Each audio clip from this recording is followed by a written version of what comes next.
Buenas tardes y gracias por estar aquí en un día tan desapacible, ¿no? Bonito esta mañana, más bonito cuando ha salido el sol, pero se ha ido la nieve. Pero claro, daban pocas ganas de salir de casa.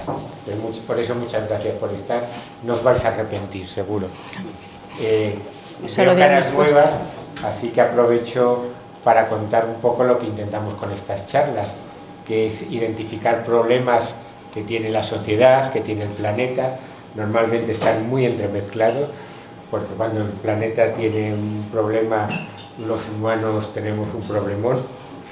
Y presentar las soluciones que desde la ciencia y la tecnología, que desde la investigación, pues vamos buscando los investigadores, los tecnólogos, los ingenieros, que hay por aquí una ingeniera, de hecho con la pandemia se ha visto que es necesario aportaciones de todas las ciencias, ¿no? Desde las sociales, las humanas, hasta las ingenierías y las matemáticas también. Entonces hoy vamos a tratar un tema que yo he seguido durante bastantes años, porque Susana es compañera del CIB Margarita Salas, y hace muchos años que antes de organizar divulgación organizaba cursos para profesores de secundaria, pues nos dio una charla versión 1.0 de esto, que han avanzado muchísimo, como veréis, y me encantó ver cómo estaban buscando soluciones pues para muchas cosas, desde agentes contaminantes a producción de productos, por decirlo en una sola frase, valorización de posibles contaminantes, es decir, sacar provecho y encima eliminar residuos. Entonces, a lo largo de estos años, pues esto debió ser por el 2010 o por ahí, calcularía bien. Un poco más tarde, Un poquito más tarde, bueno, pero no mucho más tarde. Sí.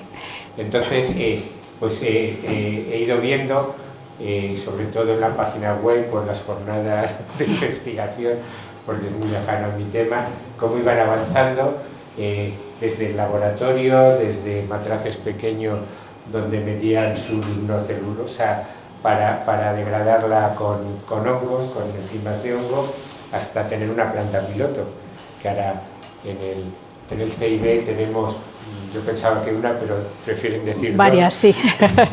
Dos o más, donde están ya dando el paso para escalar estos procesos. Porque es verdad, en todos los campos de la ciencia es verdad que en los laboratorios vamos haciendo avances, pero luego para que eso sea útil para la sociedad tiene que ser escalable, es decir, hacerlo para cantidades mucho mayores y también mucho más barato que lo que nos cuesta en el laboratorio. Y buena parte de ese camino, también con proyectos europeos, son grupos los de biotecnología del CIB, que consiguen cantidad de proyectos de desarrollo tecnológico, pues vamos acercándonos a poder ofrecer a la sociedad soluciones para este y para otros muchos problemas. Susana es investigadora científica del CSIC, es doctora en biología, ha liderado proyectos nacionales, proyectos europeos, es la responsable de una de las plantas y bueno, pues nos va a contar a diversos niveles. Yo recuerdo que la charla a los profesores de secundaria pues tenía un nivel de profesor de secundaria, es decir, de licenciado.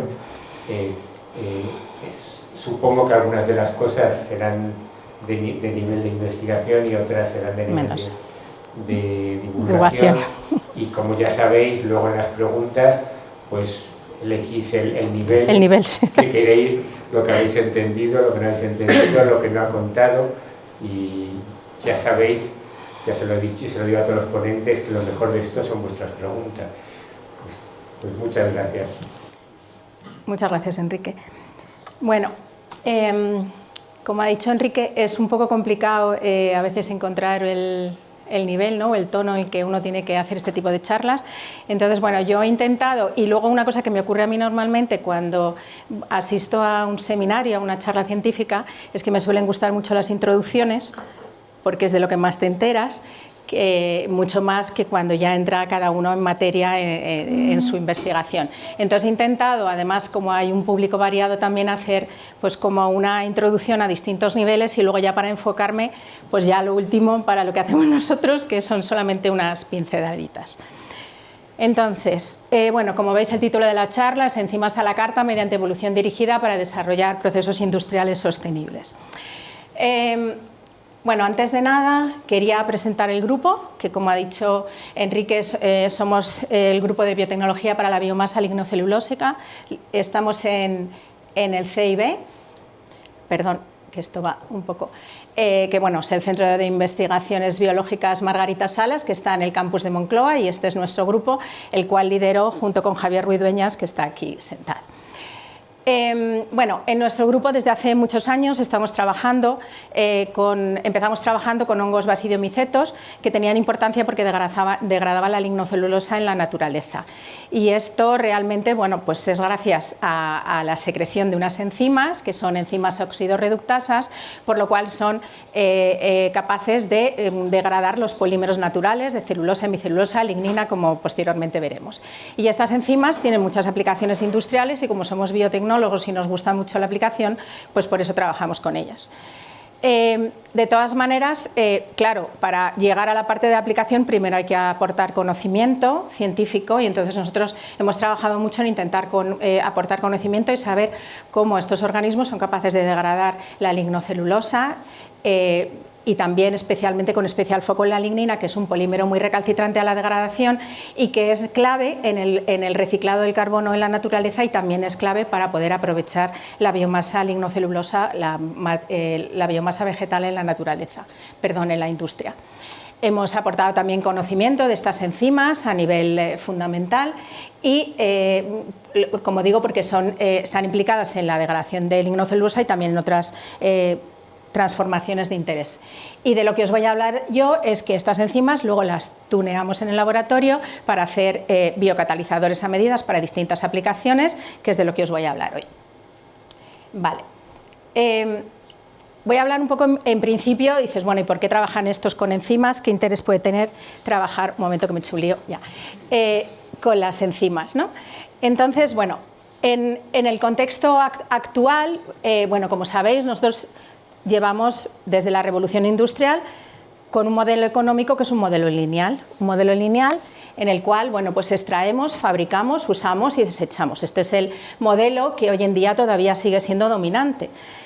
Esto, evidentemente, la revolución industrial trajo muchos beneficios porque permitió pues, que muchos producir en masa, que muchos países tuvieran un desarrollo que de otra manera no hubieran tenido, que muchísima gente saliera de la pobreza, pero durante mucho tiempo hemos fabricado, utilizado como si todos los recursos fueran infinitos y no lo son. Entonces, al final, bueno, también nos hemos dado cuenta que esto ha tenido un grave impacto ambiental y entonces ya desde hace unos cuantos años estamos pensando que efectivamente hay que cambiar este modelo porque no es sostenible en el tiempo. De manera que, bueno, pues se ha empezado a hablar desde hace ya tiempo de la economía circular, que de lo que se basa, tiene muchas R's: reutilizar, reciclar, reusar, eliminar residuos, o sea, producir menos residuos y valorizar residuos, etc. Y aún más allá, bueno, esta economía lineal está basada en el petróleo, todo lo que producimos desde energía, biocombustibles, la gasolina, todos los productos, los plásticos, todos los productos que utilizamos de consumo, muchos de ellos proceden del petróleo. De manera que si queremos cambiar esto, tenemos que pasar a una bioeconomía sostenible, es decir, una economía que es sostenible precisamente porque se utilizan materias primas renovables en vez de utilizar el petróleo, por ejemplo, la biomasa vegetal, y puedes obtener igualmente energía, combustibles y productos que pueden estar en lo que llamamos biobasados, pero que en este caso proceden de materias primas renovables. Y un paso más allá sería aunar estos dos conceptos de bioeconomía utilizando recursos renovables con la economía circular en lo que llamamos la bioeconomía circular, que es hacia donde tenemos que ir para hacer de alguna manera pues, un crecimiento sostenible de nuestra sociedad.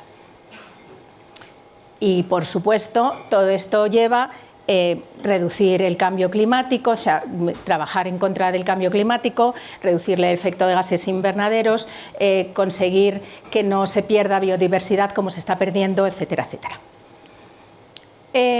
Vale, ¿y la biotecnología qué pinta en todo esto? Bueno, pues la biotecnología, para empezar, para los que no lo sepan, la biotecnología se basa en utilizar, bueno, combina muchas disciplinas, pero en realidad biología, química e ingeniería, pero lo que trata es de utilizar organismos vivos o sus componentes, en este caso de lo que voy a hablar, que son enzimas, que proceden de organismos vivos, para desarrollar productos y procesos.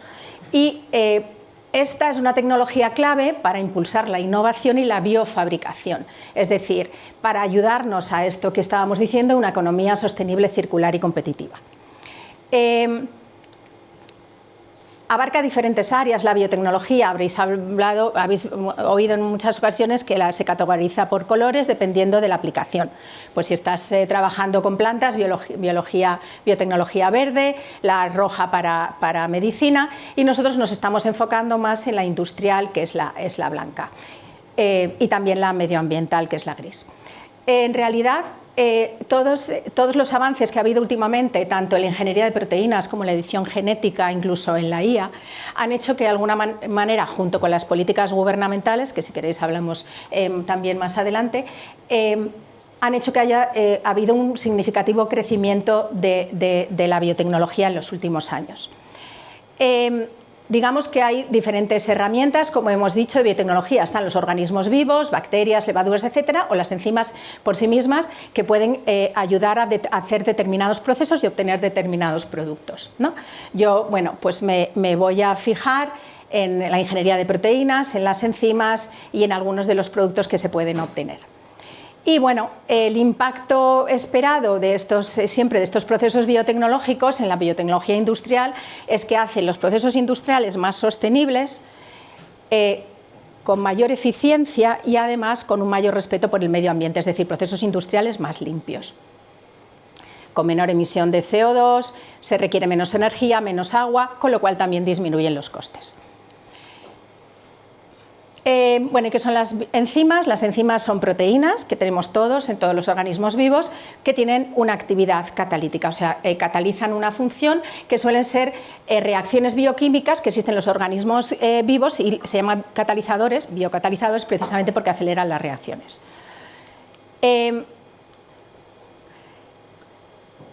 Como son una alternativa respetuosa para el medio ambiente, pues están siendo utilizados desde hace ya años en muchos sectores de la industria, que va pues desde la biocatálisis hasta obtener biocombustibles, en la industria farmacéutica, en la industria de alimentación, la industria de alimentación animal, etcétera. Bueno, esto simplemente os pongo aquí para que veáis que esto sí que tiene una relevancia, un gran impacto económico, porque esto es el mercado mundial en 2024 estaban como en 14.000 millones de dólares y las previsiones para 2033 es haberlo llegado hasta unos 25.000 millones de dólares, con lo cual esta tendencia sigue en aumento. ¿Por qué? Pues porque cada vez hay una concienciación mayor en la sociedad de que los procesos tienen que ser sostenibles y como tienen muchas ventajas medioambientales y además de eficiencia, pues se están aplicando cada vez más. Esto sería por sectores y luego, aquí podéis ver el origen de estas enzimas que normalmente suelen ser de microorganismos, algunos de plantas y algunos también de animales. Las enzimas, para los que no sepáis muy bien, bueno, se clasifican según su actividad, ¿no? Hay diferentes clases de enzimas, como digo, dependiendo del tipo de reacción que catalizan. Yo aquí en esta charla me voy a basar en oxidorreductasas que catalizan reacciones de oxidación-reducción, que significa que son reacciones donde hay transferencia de electrones.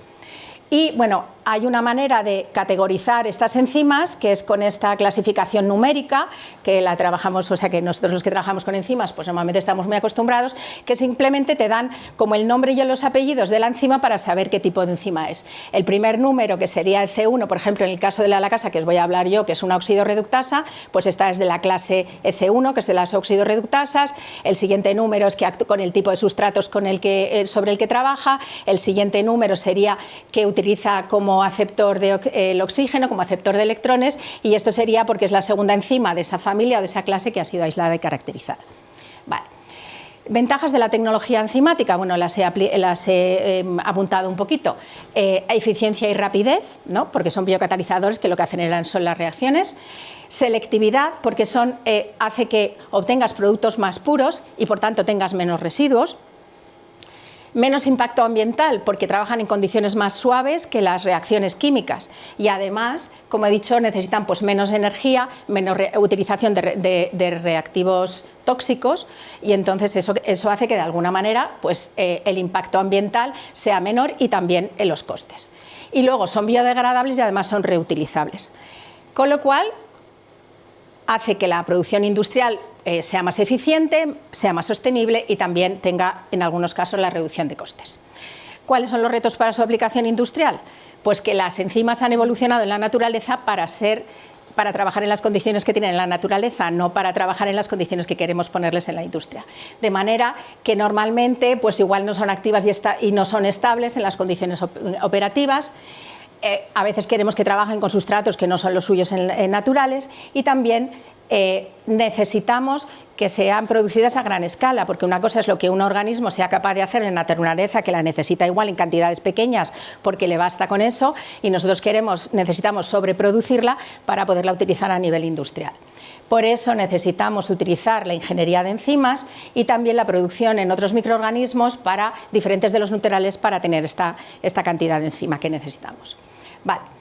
Entonces, está claro que la ingeniería de enzimas es un proceso de personalización de las enzimas, que le conferimos propiedades nuevas o mejoradas según las necesidades que tengamos para el proceso donde queremos aplicarlas. Consiste en introducir cambios en la secuencia de aminoácidos, porque los cambios en la secuencia de aminoácidos hacen que la enzima pueda adquirir otras propiedades diferentes de las que tiene. Pero en realidad estos cambios en la secuencia de aminoácidos lo hacemos a través de ingeniería genética, es decir, lo que hacemos es hacemos mutaciones en el gen que codifica para esas enzimas y eso hace que al final las enzimas sean distintas.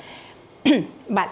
Entonces, para ello necesitamos utilizar la tecnología de ADN recombinante, que, bueno, como muchos de vosotros sabréis, pues utilizamos el gen que codifica la enzima, ahora ya se puede sintetizar de nuevo, lo mandas a una empresa que te lo sintetice, haces el clonaje en un vector de expresión, que no es ni más ni menos que un vehículo donde tú metes el gen y te lo lleva al microorganismo donde tú quieres producir la enzima. Esto sería lo que llamamos transformación. Hacemos la ingeniería de la enzima por mutagénesis, como he comentado, y luego ya tendríamos que hacer la producción de la enzima en este organismo. Bueno, entonces pasamos una enzima natural con toda esta tecnología de ADN recombinante y ingeniería de enzimas a un biocatalizador a la carta con las propiedades que necesitamos para su aplicación. Y en el laboratorio hay varias estrategias para hacer esto. Está el diseño racional, que es mutar un aminoácido por otro. Está la evolución molecular dirigida, que es de la que voy a hablar, que es hacer cambios aleatorios. Y está el diseño semirracional, en el cual puedes saber la estructura de la enzima, sabes qué regiones quieres mutar y entonces utilizas herramientas de evolución dirigida, pero sobre determinadas zonas y además también con diseño computacional. Vale. Entonces, para hablar de evolución dirigida de enzimas, quería hablar un poquito antes, primero, de evolución natural, porque está muy relacionado. Entonces, la teoría de evolución de Darwin, ¿qué es lo que dice? La teoría de evolución de Darwin lo que decía era, en su libro de origen de las especies, básicamente lo que decía eso, que todas las especies comparten un antepasado y han ido evolucionando a través del tiempo con un proceso de descendencia con modificación, ¿no? Que está aquí como muy bien ilustrado, pues que aquellas jirafas que tenían el cuello más largo eran capaces de llegar al árbol mejor, con lo cual sobrevivían esos individuos sobre el resto de otros individuos que estaban menos adaptados a esas circunstancias en esa población. Pero claro, entonces, claro, Darwin decía que la fuerza motriz era la selección natural, con lo cual estamos todos de acuerdo. Pero lo que Darwin desconocía, porque todavía no había llegado el momento de ese descubrimiento, era qué mecanismo hacía que eso ocurriera de esa manera. Porque claro, para que estos individuos que están más adaptados, digamos, sus características prevalezcan y los puedan utilizar la siguiente generación o prevalezcan en la siguiente generación, tiene que existir los rasgos heredables, es decir, que los rasgos se transmitían porque existía un background genético, es decir, porque eran rasgos heredables y que hacían claro que esos individuos favorezcan su supervivencia, por tanto se reproduzcan mejor y por tanto esos rasgos se vayan adquiriendo a la generación siguiente y así ocurriría la evolución de la población o de la especie. Y el mecanismo por el cual ocurre esto, evidentemente, es la herencia genética y luego el por qué hay algunos organismos que son distintos de otros o unos individuos dentro de una población es precisamente por esta diversidad se crea por por mutación y recombinación de los genes. Esto ya está recogido en la nueva, la teoría sintética que está desde hace mucho tiempo darwiniana, que es, pues que ya dice que la evolución ocurre por cambios en la frecuencia alérica de las poblaciones impulsados por mutaciones, recombinaciones, derivación genética y selección natural. ¿Y qué tiene que ver esto con la evolución de enzimas? Bueno, pues lo que tiene que ver es que al final estos 3 pasos que son los procesos claves de la evolución natural, es decir, que exista una variabilidad, una diversidad genética que sobreviva al más apto y que estas características se hereden, es lo que hacemos en el laboratorio, pero a nivel molecular. Porque la evolución dirigida no estamos trabajando con organismos, sino con moléculas. Estamos trabajando con genes y con proteínas, ¿vale? Entonces, lo que hacemos es, partimos de una enzima de interés, hacemos mutación de ese gen, conseguimos una variabilidad genética. De ahí hacemos una selección expresamos las enzimas, hacemos una selección de aquellas que funcionan mejor, nos quedamos con ese background genético, nos quedamos con ese gen, lo amplificamos y lo utilizamos como parental para el siguiente ciclo evolutivo. Y así, tras varios ciclos de mutagénesis y selección, somos capaces de mejorar pues muchas propiedades de las enzimas, la actividad catalítica, la estabilidad, hacer que trabajen, eliminar inhibidores, etc. Y la persona que llevó a cabo esta primera evolución dirigida en el laboratorio de una enzima y luego también debido a sus posteriores contribuciones en el campo fue Frances Arnold, por lo cual se le concedió el Premio Nobel de Química en 2018. Vale. Entonces, ¿cómo sucede la evolución de las enzimas en la naturaleza? Esto, pues de la misma manera, es con mutaciones y replicaciones de los genes hasta que van cambiando las enzimas. Cualquier mutación en su secuencia, en el gen que codifica la enzima, al final puede dar lugar a un cambio en la proteína que haga que tenga unas propiedades distintas. La evolución realmente, esto sería como una representación de un paisaje adaptativo, porque en la teoría de evolución molecular aplicada a las enzimas se dice que las proteínas, la evolución concurre de esta manera, ¿no? Tienes un montón, por ejemplo, esto sería un espacio multidimensional, como luego enseñaré, pero es una manera de representar las secuencias, la ingente cantidad de secuencias de proteínas que puede haber respecto a la aptitud, que sería, si estamos viendo una función determinada, una actividad determinada, pues qué secuencias tienen esa actitud mejor o peor, ¿no? Entonces, la evolución tiene lugar con pasos mutacionales en estas redes de proteínas funcionales, y esto está descrito así porque para que la selección natural pueda llevar de alguna manera la evolución de las enzimas, los pasos para pasar, por ejemplo, de esta a esta, que sería una enzima más apta, tiene que pasar por intermediarios que sean activos, aunque tengan una actividad mínima, porque la selección natural solamente puede proceder si no encuentra un callejón sin salida, que sería una enzima que no es activa, ¿vale? Esto lo vais a entender mejor con este juego que propuso este señor, John Maynard Smith, ya en 1970, que dijo que precisamente lo que yo estaba diciendo, que comparó cómo era la evolución de las enzimas por pasos mutacionales con este juego, en el cual era un juego en inglés donde para pasar de una palabra word a la palabra gene tenía que pasar por palabras que sí que tuvieran un significado en inglés.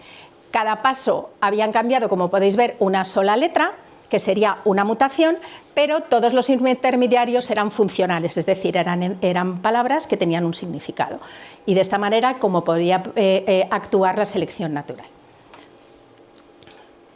Y esto que pongo aquí es para que veáis el tema del espacio de secuencia de proteínas, que era lo que intentaba enseñar antes en el otro paisaje. Si pensamos en las posibles dipéptidos, una proteína sería, el espacio es multidimensional, con n dimensiones, cada n es el número de aminoácidos, y cada dimensión es los 20 posibles aminoácidos que tenemos. Es decir, si tenemos un dipéptido, todos los posibles dipéptidos estarían recogidos en esta matriz, que serían 400 dipéptidos posibles, todas las combinaciones de un aminoácido por otro. Si vamos aumentando el número de aminoácidos, la cosa se va complicando un montón, porque si tenemos 3 aminoácidos, ya tenemos 3 dimensiones y serían 8000 los posibles tripéptidos que pueden existir, ¿vale? En cuanto a secuencia, otra cosa es que luego sean funcionales, ¿vale? Pero si tenemos en cuenta que la mayoría de las proteínas tiene como 100 aminoácidos, eso quiere decir que imaginaros que es el número de espacio de secuencias astronómico, absolutamente astronómico. Vale, entonces, ¿por qué cuento esto? Pues esto lo cuento porque realmente en estos ciclos de evolución dirigida que he comentado antes, que hacemos la variabilidad del gen, lo expresamos, tenemos una variedad de enzimas que hacemos un screening de ellas y seleccionamos la mejor, en realidad estamos surfeando solamente este ingente, vasto, astronómico espacio de secuencias que existe en la naturaleza. Y estos pasos los hacemos mediante mutaciones. Partimos de aquí y pim, pim, pim, vamos seleccionando las mutaciones que creemos son los mejores para llegar a los máximos de aptitud. Hay veces que conseguimos, y somos muy suertudos, llegar al máximo, pero hay veces que nos quedamos en un máximo local porque no hemos tomado, digamos, el camino adecuado. Vale.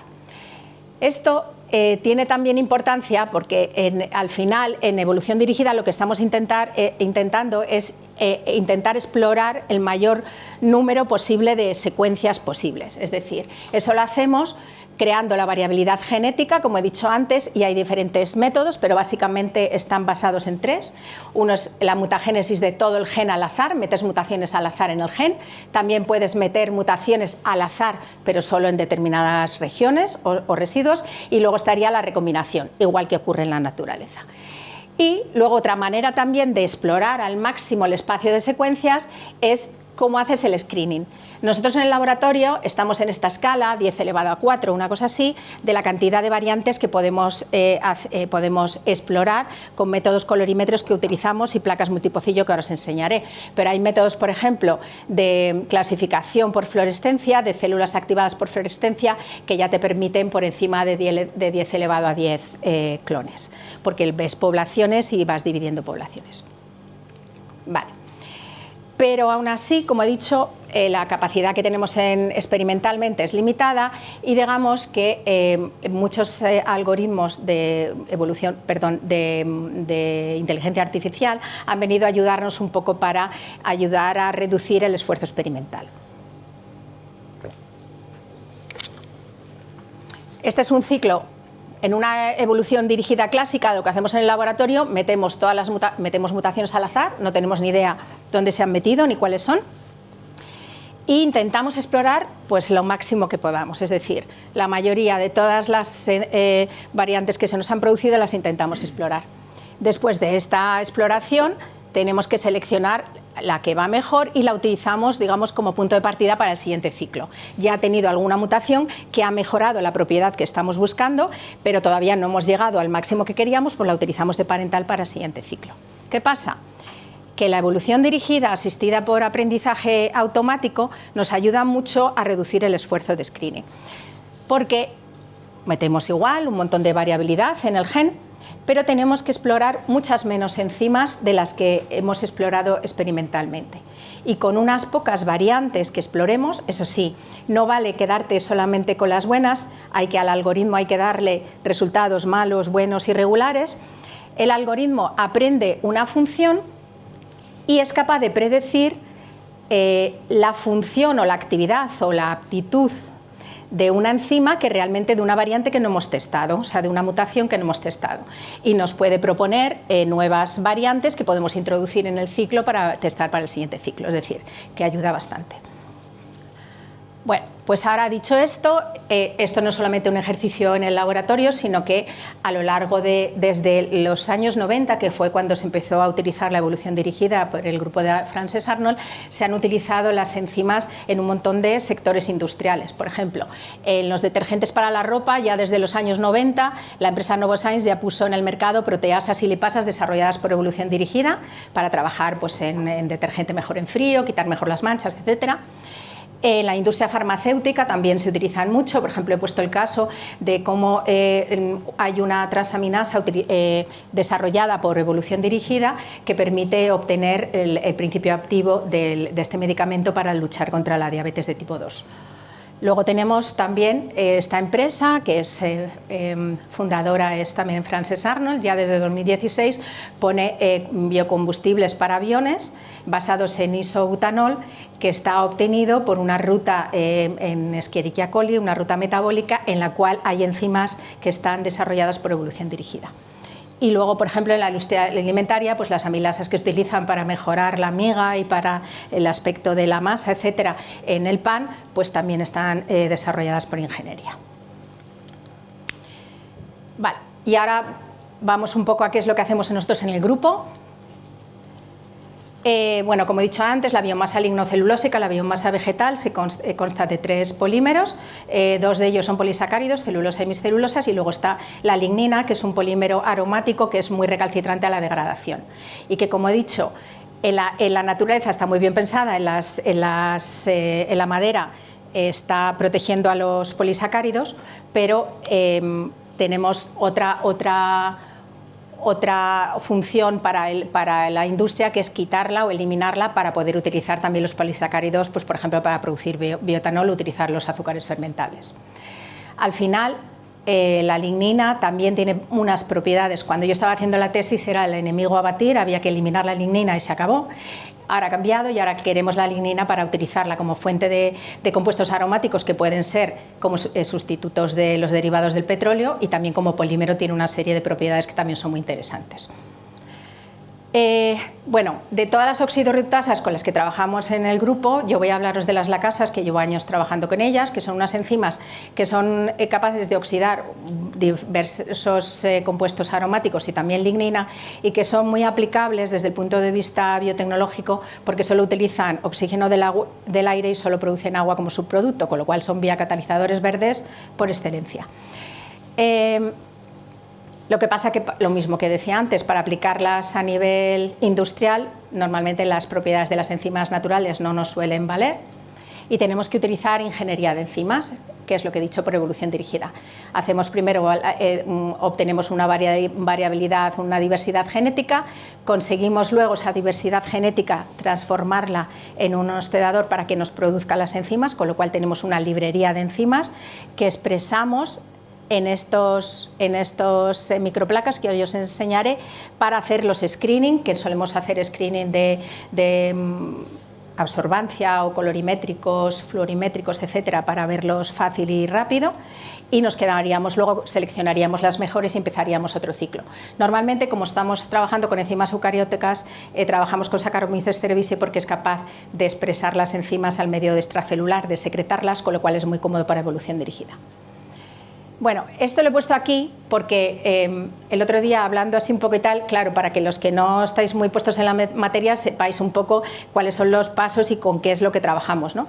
Pues hacemos una PCR, trabajamos con termocicladores para trabajar con los genes y meterle las mutaciones, con PCRs que meten mutaciones, con enzimas polimerasas que meten mutaciones, transformamos en la levadura, obtenemos estas colonias, picamos a cada una de estas colonias y las ponemos en un pocillo de estas placas, que es donde llevamos a cabo las fermentaciones, en microfermentaciones, en microplaca, y en cada uno de estos pocillos tenemos una levadura que está produciendo una enzima distinta, un mutante distinto, y luego, con utilización de este robot, que luego os lo enseñaré, pues replicamos las placas madre, las centrifugamos y los sobrenadantes, los líquidos que nos quedan, ahí están las enzimas.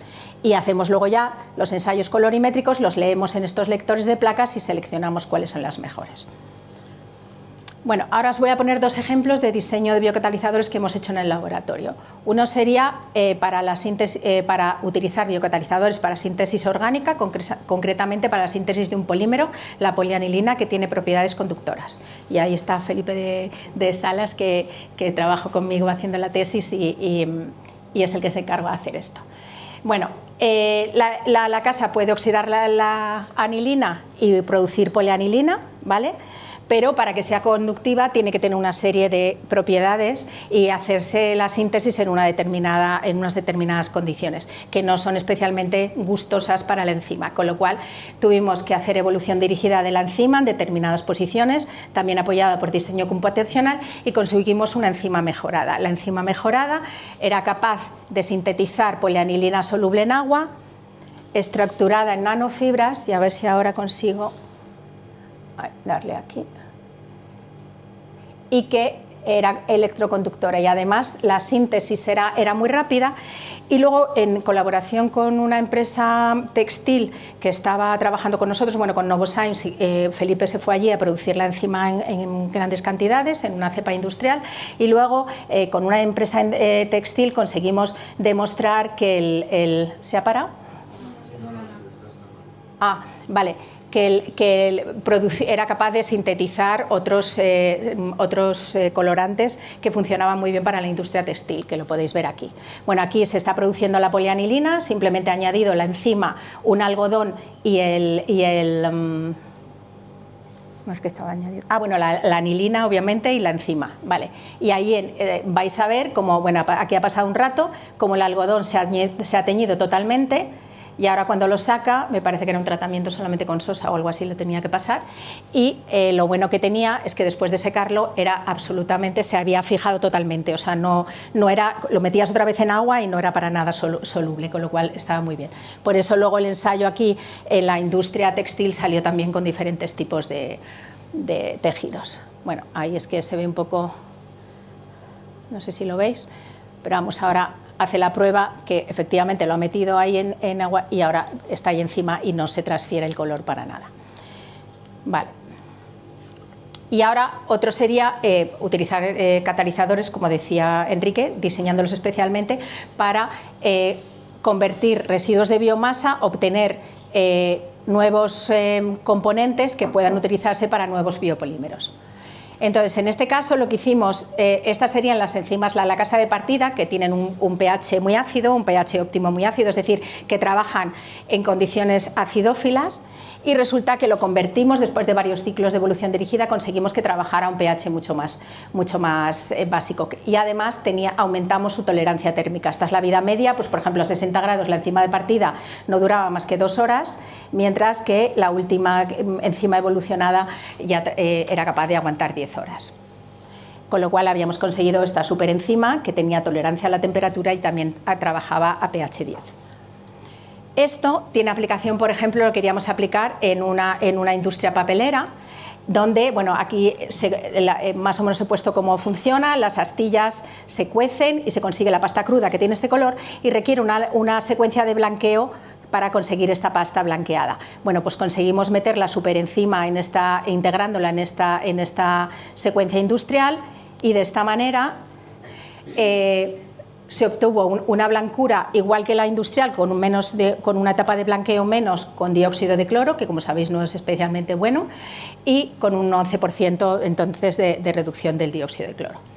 Estas enzimas las hemos también utilizado para demostrar que podemos despolimerizar la lignina que se puede obtener como subproducto de la industria papelera, y vimos que era capaz de reducir el peso molecular de la lignina y liberar oligómeros y monómeros. Y utilizamos también en la producción de tableros de fibra, que era otro de los objetivos del proyecto Woodzymes. Este es el proceso de producción de los tableros. Tienes las astillas, haces el desfibrado, añades el adhesivo, etc. Y cuando añadíamos la lacasa, esta especial extremocima, impregnándola, teníamos un ahorro de energía y reducíamos la tasa de hinchamiento por humedad del tablero. Y también conseguíamos que cuando añadíamos la lacasa aquí al pulverizar el adhesivo, necesitábamos la mitad de contenido de formaldehído, que tampoco es muy bueno porque tiene emanaciones no muy buenas para la salud. Y bueno, estos resultados y otros de otros proyectos han dado lugar que ahora mismo tengamos un proyecto de innovación, que era un poco lo que hablabas tú. Hemos dado un paso más, ya no estamos en un proceso de investigación solo, sino es de innovación, es decir, que los niveles de tecnología que tenemos que alcanzar, de demostración de tecnología, son mucho más altos, y ya lo que queremos es utilizar no solamente estas enzimas, sino otras de otro tipo, otras oxidorreductasas que tienen también interés, para valorizar diferentes componentes o residuos de biomasa. En el caso de las lacasas, que es lo que estaba hablando para no alargarme, lo que queremos hacer es desarrollar enzimas todavía más robustas y activas en las condiciones que queremos aplicar, hasta conseguir ya esta super mega enzima. Y además estas enzimas tienen que ser aplicadas, o sea, producidas a escala piloto y luego aplicadas a escala piloto, porque las transformaciones que vamos a hacer, los productos que vamos a obtener en este proyecto tienen que ser a escala piloto.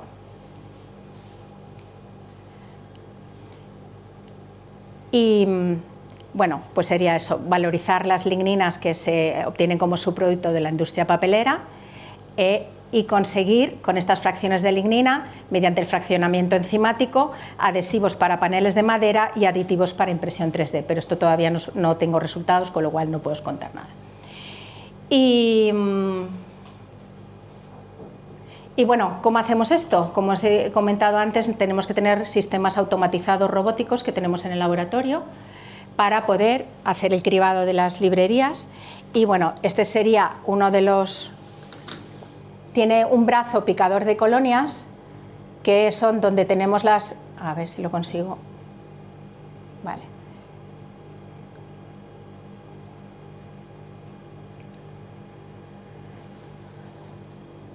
Aquí donde veis en esta pantalla tenemos la placa Petri con las colonias. Entonces hay un software donde decidimos que, bueno, pues que las colonias que estén aisladas, que tengan un determinado color, pues si hay colonias rosas que hay veces que se contaminan, pues esas no las cogemos porque no son de las que tal, que tengan un determinado tamaño, etcétera. Y esas, una vez que hemos dado el visto bueno al software para seleccionarlas, lo que hacemos es que, bueno, él ya es capaz con estos brazos picador, y no sé qué ha pasado, no sé si has visto, se ha parado, ¿no? Pues es capaz de picar y seleccionar las colonias, ¿vale? Luego ya tenemos otro brazo, bueno, pasa al siguiente. Bueno, aquí se ve otra vez cómo está picando las colonias y luego las transfiere a estas placas donde hacemos las fermentaciones.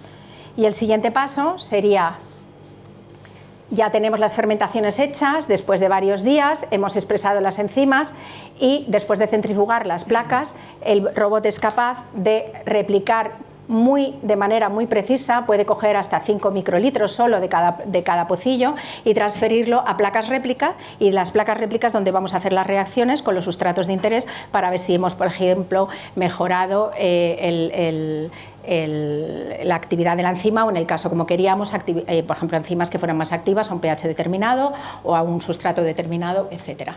Y no sé qué acaba de pasar, pero se acaba de ir. ¿Qué ha pasado aquí? Sí, no sé por qué.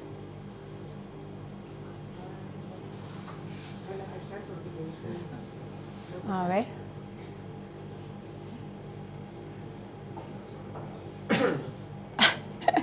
Bueno, pues es que quería poner la última, que era de la de agradecimientos, y no sé por qué no me sale. A ver.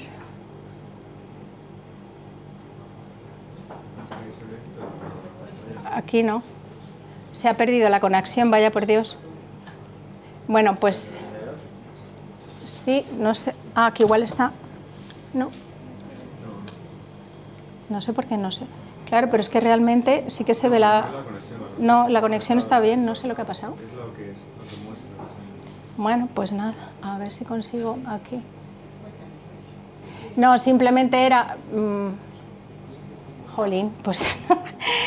Bueno, era dar las gracias a todos los integrantes del grupo y también a los anteriores integrantes del grupo que han hecho posible que yo pueda estar explicando esto y pueda estar hoy aquí. Y, por supuesto, a la financiación de los proyectos, que sin ella tampoco podríamos trabajar. Muchas gracias.